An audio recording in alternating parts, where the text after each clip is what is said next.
When Colton Blackwood's fiancée vanished without a trace, it seemed she was simply kidnapped by Wild West outlaws. But the truth proved far more repulsive. His closest friend was behind it. The man who should have been his rock turned out to be a betrayer, whose envy destroyed everything in its path. However, fate had an unexpected move in store for the cold-hearted deceiver, one he couldn't foresee. Prepare to discover how justice caught up to the culprit, and true love endured fire and water to triumph. Blackwood Ranch, Arizona. The sun was setting, painting the sky in shades of dried blood, when Colton Blackwood returned home. This hour was usually his favorite. Smoke from the chimney, Evelyn's silhouette at the window, the smell of freshly baked bread. But today, a dead silence greeted him. The door swung open. A draft chased dust across the wooden floor. He rushed inside, his heart pounding in his chest like a wild drum. Plates were overturned on the table, a chair toppled.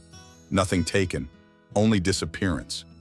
Colton burst into the yard. Several deep hoofprints led from the house towards the horizon, fading into the dry grass.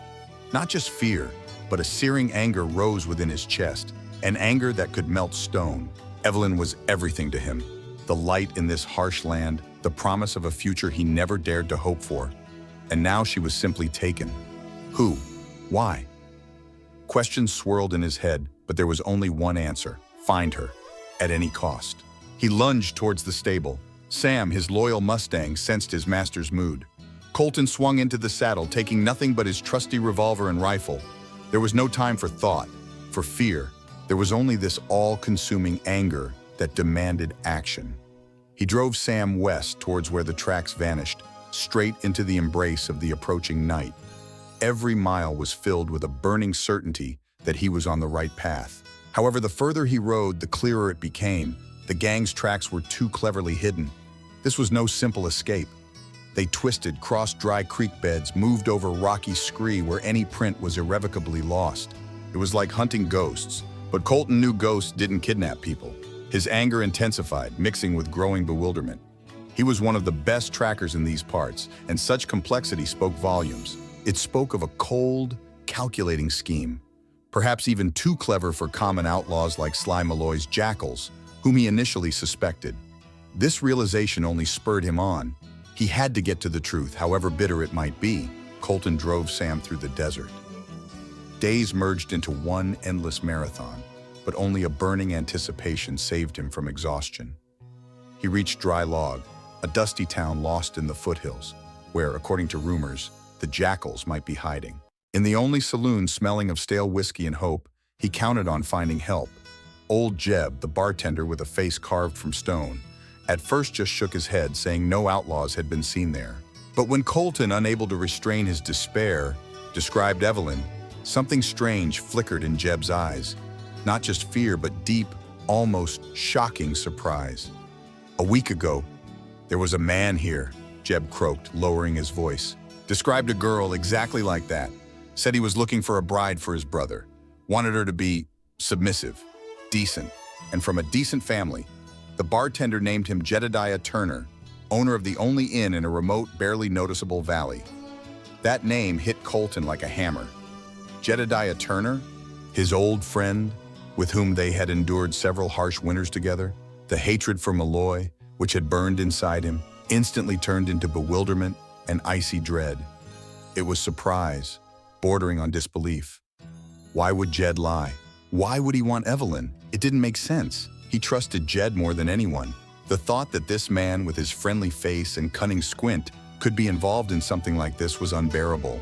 Every step Sam took towards Turner's Inn resonated with Colton's growing suspicion. He tried to find a logical explanation, any clue, but nothing fit. Darkness deepened, concealing not only the trail but also the terrible truth that awaited him. The journey to Turner's Inn seemed endless. Every hoof of Sam hitting the dusty ground echoed a dull pain in Colton's heart. Pain from betrayal, from a shattered friendship. He arrived at the place as the sun, as if bleeding, dipped below the horizon. The inn looked abandoned and desolate. Doors flung open, inside disorder, as if someone had searched for something important or fled in haste. Pain pierced him with such force that he barely remained standing. This wasn't just a kidnapping.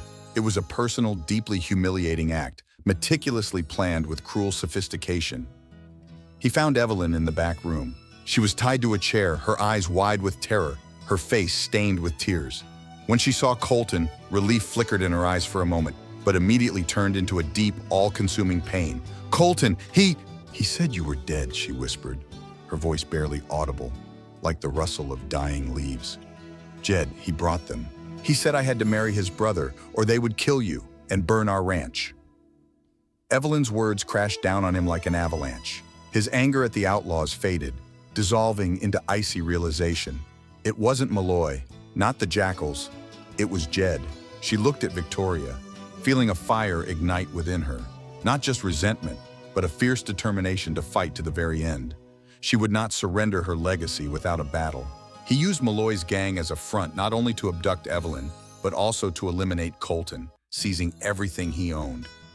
The blow had been struck from within by the one he trusted most. This pain was far greater than any physical wound, for it shattered not only his future, but all his beliefs about friendship and honor. Colton's world crumbled. When Colton untied Evelyn, she hugged him tightly, trembling all over. At that moment, his pain turned into pure, searing hatred for Jed. Not for Malloy's gang, not for random outlaws of the Wild West, but for the man he considered a friend.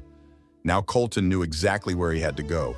He left Evelyn in a safe place with neighboring ranchers, warning them about Jed and his intentions. He himself, consumed by cold fury, returned to Dry Log. He was certain that Jed, not expecting his return, would appear there to settle his dark affairs. Colton found Jed in the saloon. He sat at a table, smugly sipping whiskey as if nothing had happened. There was no hint of remorse in his eyes. He looked up and saw Colton. "What are you doing here, Colton? I thought you wouldn't come back," Jed mumbled, paling as he saw Colton. Malloy said. Colton didn't let him finish. He grabbed Jed by the collar and with one jerk, threw him out of the saloon onto the dusty street. "I came back, and you'll pay for everything, Jed," Colton growled, his voice low and deadly, like the whisper of a rifle. The conflict reached its climax, but it wasn't a shootout or a bloody brawl, as the onlookers who poured out of the saloon expected. Colton dragged Jed straight to the sheriff. He told the whole story, every word, every observation, every suspicion that now formed a single terrible picture. He showed Evelyn's broken locket as proof of the treacherous plan. Jed's words to Evelyn, recounted by him, confirmed his involvement. The sheriff, an honest but usually slow man, was shocked. Betrayal by a friend, and such a vile one, was unthinkable in their community. Jed, realizing the hopelessness of his situation, tried to deny it, but his lies were too obvious. Under the pressure of the facts and Evelyn's testimony, he broke down and confessed everything. His motive turned out to be nothing but corrosive envy for Colton's success and happiness. He wanted not just wealth, but also the ruin of his former friend's life. Jed Turner was arrested. Justice prevailed, though it left a bitter taste. For Colton, it was not reconciliation with Jed, but reconciliation with himself, with a restored faith that even the most cunning betrayal would not go unpunished. Evelyn and Colton started anew. Their love, having passed through such a trial, only grew stronger, like steel tempered in fire. They rebuilt their ranch, and every board, every nail, seemed imbued with their new, powerful hope. The story of Colton and Evelyn became a legend in these places, whispered from ranch to ranch, about a man who didn't give up when everyone turned away, and found the traitor where he least expected, proving that true loyalty and justice will always find their way. The ending brought catharsis, a feeling of purification and deep satisfaction from the truth restored, albeit overshadowed by the cost of the pain endured. The townsfolk, inspired by her courage and victory, helped her restore the loom, bringing the best threads and materials. Old O'Malley, freed from fear, came to help himself, sharing wisdom and experience.